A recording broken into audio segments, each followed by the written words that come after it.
What's going on, top producers? Alexander Fazelani here, and today we're going to discuss how to divvy up your commission check. But before we do that, I'm gonna need you to like, subscribe, and hit that notification bell so we can continuously bring this content to you every Tuesday and Friday for free 99.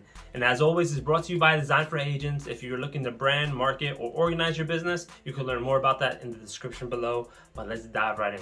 I've actually been a real estate agent for almost a decade now. A freaking decade. I can't believe how long I've been a real estate agent or in the real estate game, right? And like many of you, I've dealt with the highs and the lows financially, right? Like, the ebbs and flows of the market.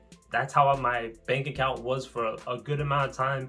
And then I consulted with some accountants, I consulted with some financial advisors, I did my own research, I did a lot of Googling, I watched a lot of YouTube videos, how to get financial independence and how to focus on financial freedom. And I've come up with a couple of strategies to make sure that I don't have to deal with these ebbs and flows as much. And I feel very comfortable about not going broke because I'm waiting for the next commission check. So a lot of agents struggle with this, right? They fail out of the business not because they lack the skills or the ability, it's because they don't properly prep when it comes to finances, and then they kind of fail out of the business or lose momentum because they gotta get a part-time job or whatever it may be.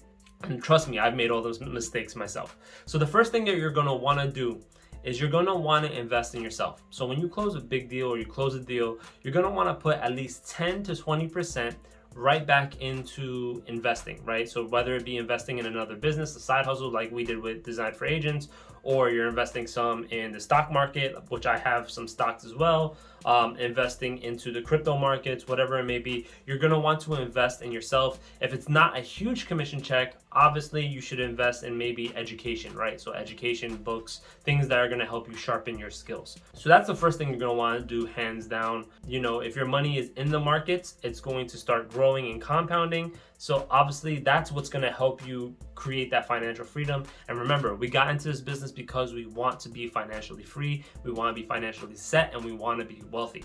So that's the first thing that you need to do, is invest back in the markets.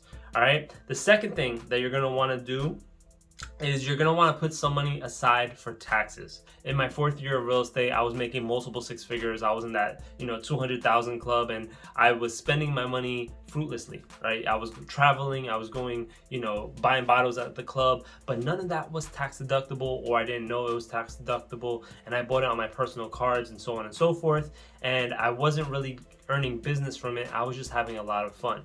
And then at the end of the year, I was hit with an IRS bill that scared the hell out of me because it took a huge chunk of my savings, and I just wasn't prepped for it mentally or emotionally. I didn't file my quarterly taxes like a lot of my accountants recommended, and I kind of had to start from baseline zero again.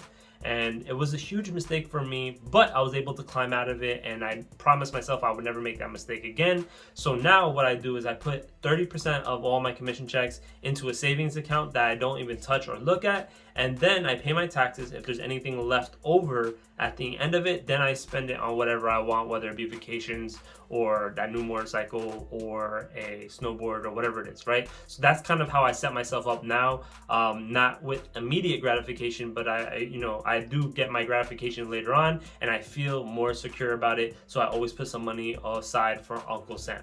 All right, so that first thing, you're gonna invest in yourself, whether it be money getting put into an IRA, 401k, stocks, crypto, whatever you decide that you want to invest in. And then the second thing is put some money aside for Uncle Sam. The third thing you're gonna wanna do is obviously have money for your essentials, right? So make sure you have money, a good cushion of reserve when it comes to your mortgage payments, your electric, your gas for your car, car maintenance, things of that nature. Because I know a lot of agents that get screwed because they blew all their money on, gifts or investing or things of that nature, that they don't have money set aside for the actual essentials, right? So obviously you might be in a state where you can close a deal within 2 weeks to a month, right? But there's certain states that, it takes a longer time, like New York, where I was doing real estate, where a deal closes every 2 months to 6 months, right? It takes a while because it's an attorney state, and that's just how things are done out there, right? The bureaucracy keeps things slow.